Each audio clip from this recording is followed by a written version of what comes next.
Last night, a 74-year-old man passed away. His name was Richard. He lived alone in a quiet neighborhood, had grown children who loved him, and a dog named Max who followed him everywhere. On the outside, he seemed like he had everything in order. But what happened to him? It wasn't just about one tragic night. It was a series of small decisions, or in some cases, indecisions that added up over time. And that's what I want to talk to you about today. You see, Richard didn't die because he was unlucky. He didn't die because of something sudden that couldn't have been prevented. He died because of choices he made every day. Choices many of us are making without even realizing how dangerous they can become over time. I know this might sound heavy, but stay with me, because this isn't about doom and gloom. This is about turning Richard's story into something powerful, something that can help you live longer, feel stronger, and avoid the very mistakes that cost him his life. You have time. You have options. And most importantly, you have the ability to make changes, starting today. Let's talk about one of the biggest mistakes Richard made. He ignored his body's warnings. For months, he had been feeling more tired than usual. He brushed it off, said it was just old age. He started getting winded going upstairs, but figured it was because he'd been skipping his morning walks. His appetite changed. He stopped sleeping well. But he told himself it was nothing, that everyone his age felt this way. He didn't want to make a fuss or bother the doctor. That mindset is more dangerous than most people realize. Because here's the truth. Your body whispers before it screams.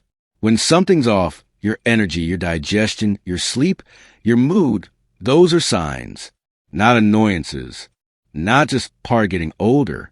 They're warnings, and the sooner you listen, the easier it is to fix what's wrong. Richard didn't. By the time he finally saw a doctor, his heart was already working overtime.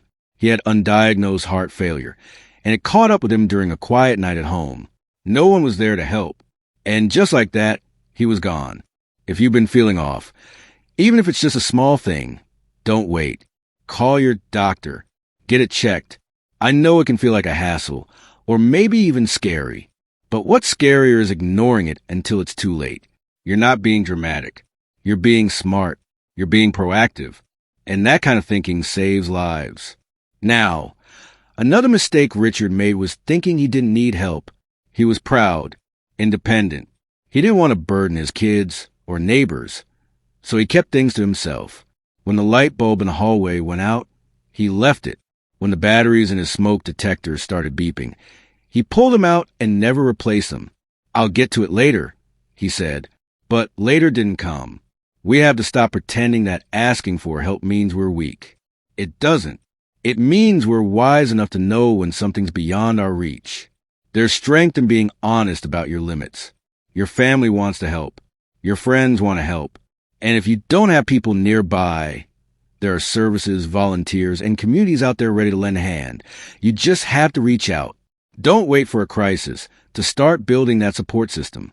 Do it now, while you're well enough to take the lead. And here's another thing. Richard stopped moving. Not entirely, but enough to make a difference. After his dog Max got a little older, their walks became shorter.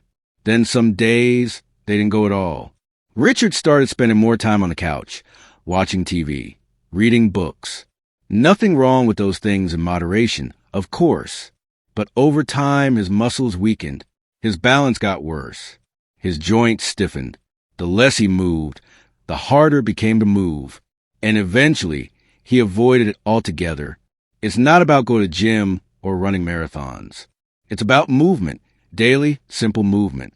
Walking around the block, stretching in the morning, dancing in the kitchen, taking the stairs if you can. Anything that keeps your body in motion, keeps you strong and capable. Because when you lose your strength, you lose your confidence. And when you lose confidence, your world starts to shrink. Richard was afraid of falling. So he stopped going out. He stopped socializing. He stopped doing the things that once brought him joy. That kind of isolation doesn't just affect your physical health. It chips away at your emotional well-being. It can lead to depression, anxiety, and a sense of hopelessness. And once you're in that place, it becomes harder and harder to climb back out. But here's the good news. It doesn't have to be that way. You can take back control.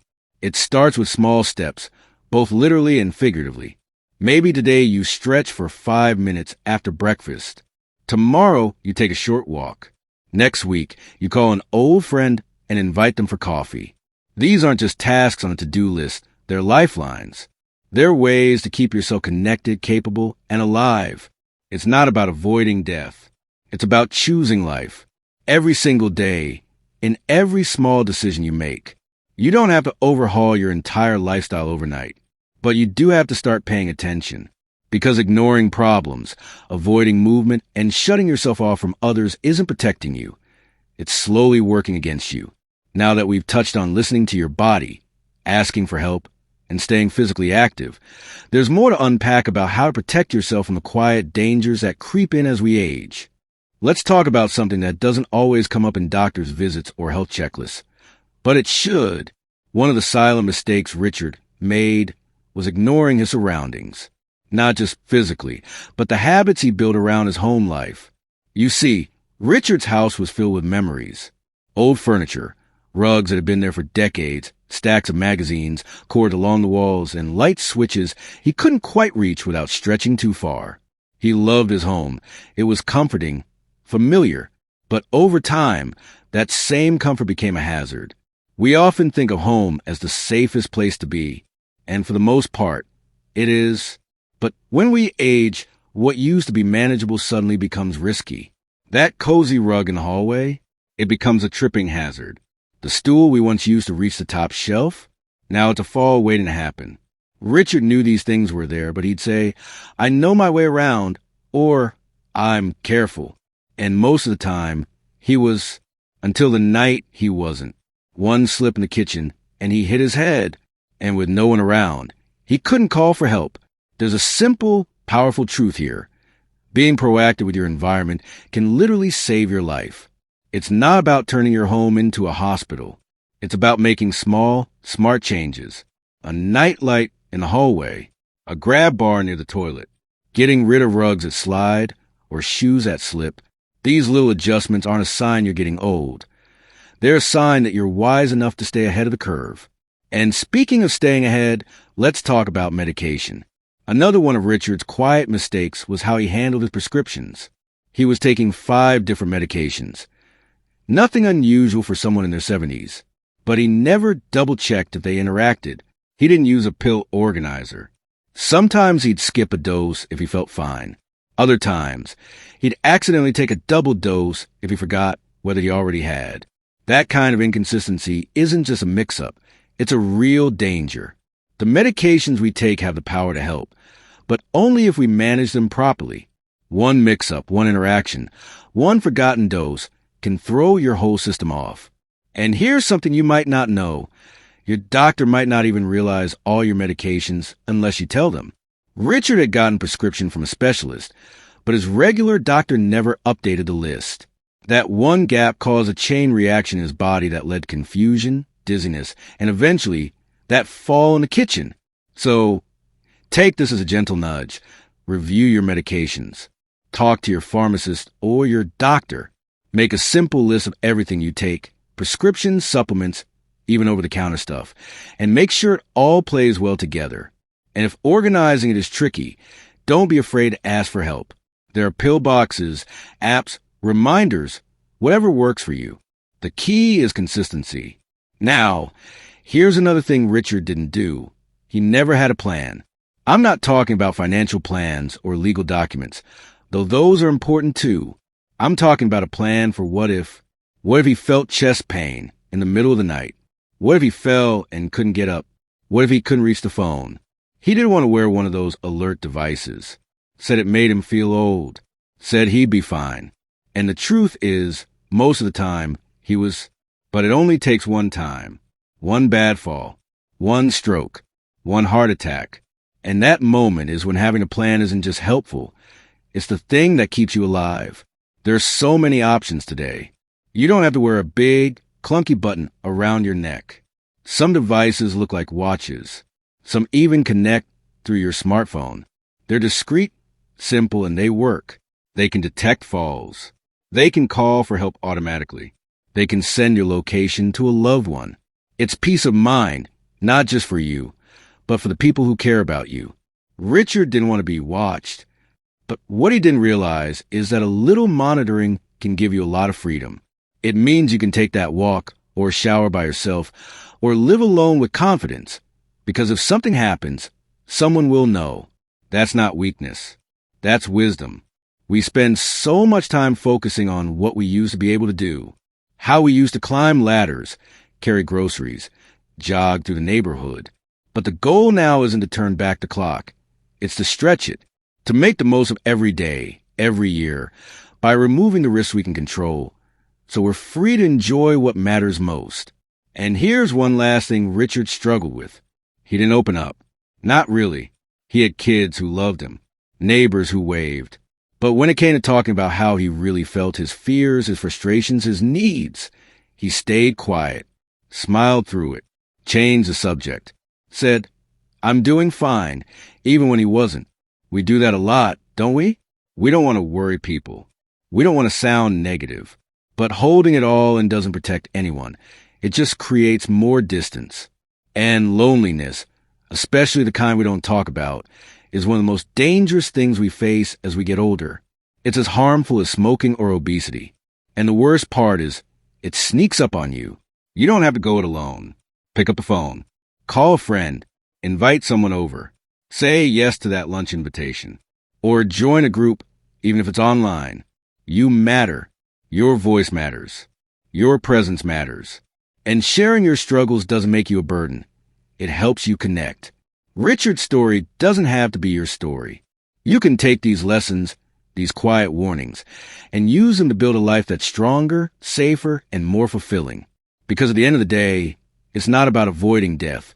It's about choosing life every single day. Sometimes, when we talk about avoiding mistakes, it can feel a little heavy, like we're dwelling on the negative. But this isn't about fear. It's about freedom. It's about giving yourself the chance to live on your own terms, with joy, confidence, and dignity. That's what Richard really wanted. He just didn't realize the little things he ignored were slowly taking that freedom away. One of the most powerful things we can do as we age is listen. To our bodies, to the people who love us, and to quiet nudges that tell us when something's off. Richard had those nudges. He felt a little more tired than usual.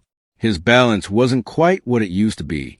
He had dizzy spells that he chalked up to getting up too fast or not eating enough. But instead of pausing to investigate, he pushed through it. "I'm fine," he'd say, brushing it off like so many of us do. But here's the truth. Your body is always talking to you. Those little signs, they're not just random. They're signals. Signals that something might be off with your blood pressure, your blood sugar, your heart rhythm. And the sooner you catch those signals, the easier it is to treat them. The mistake isn't getting sick or developing a condition. The mistake is ignoring the warning signs and waiting until it becomes an emergency. It doesn't take a fancy system to stay ahead. It takes awareness. A blood pressure cuff at home. A simple log of how you've been feeling. A commitment to speak up when something feels off, even if you're not sure it's serious.